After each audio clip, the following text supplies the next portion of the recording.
आज गुरुवार को देश में सबसे अधिक प्रदूषित शहर बिहार का आरा रहा। यहाँ का AQI 414 रहा।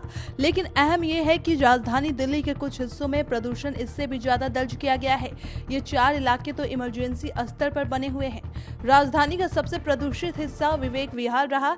यहाँ औसत AQI 463 रहा। वहीं दूसरे नंबर पर जहांगीरपुरी रहा, जहाँ का औसत AQI 458 रहा, जबकि आनंद विहार का AQI 455 और अशोक विहार का 454 रहा। आंध्र प्रदेश के विशाखापट्टनम में वन अधिकारियों द्वारा एक विशाल 2 टन की व्हेल शार्क मछली को बचाया गया है। विशाखापट्टनम के टांडरी समुद्र तट पर कुछ स्थानीय मछुआरों को 18 दिसंबर को मछली पकड़ने के वक्त जाल में एक बड़ी व्हेल शार्क फंसी हुई मिली।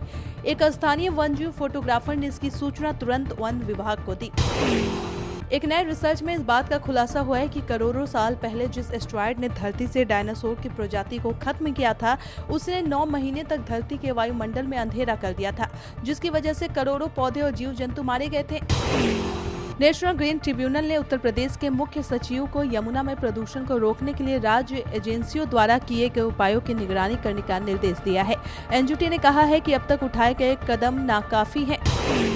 महाराष्ट्र के विभिन्न शहरों में प्रदूषण के मामले में अमरावती शहर की स्थिति में लगातार सुधार हो रहा है। पूरे राज्य में बढ़ते प्रदूषण के साक्ष्य के बीच अमरावती शहर स्वच्छ हवा के मामले में भी राज्य के शीर्ष 5 सबसे स्वच्छ शहरों में शामिल है। प्रदूषण नियंत्रण बोर्ड द्वारा दी गई जानकारी के अनुसार अमरावती शहर न केवल वायु प्रदूषण के मामले में बल्कि ध्वनि प्रदूषण के मामले में भी अन्य शहरों की तुलना में काफी बेहतर है। मध्य प्रदेश के मुख्यमंत्री शिवराज सिंह चौहान हर रोज एक पौधा जरूर लगाते हैं। इसी कड़ी में आज उन्होंने भोपाल के स्मार्ट पार्क में पर्यावरण के लिए अति उपयोगी कदम और सप्तमणि का पौधा लगाया। 2019 के आंकड़ों के मुताबिक देश में हर 5 मिनट में एक बच्चे की मौत वायु प्रदूषण के कारण होती है।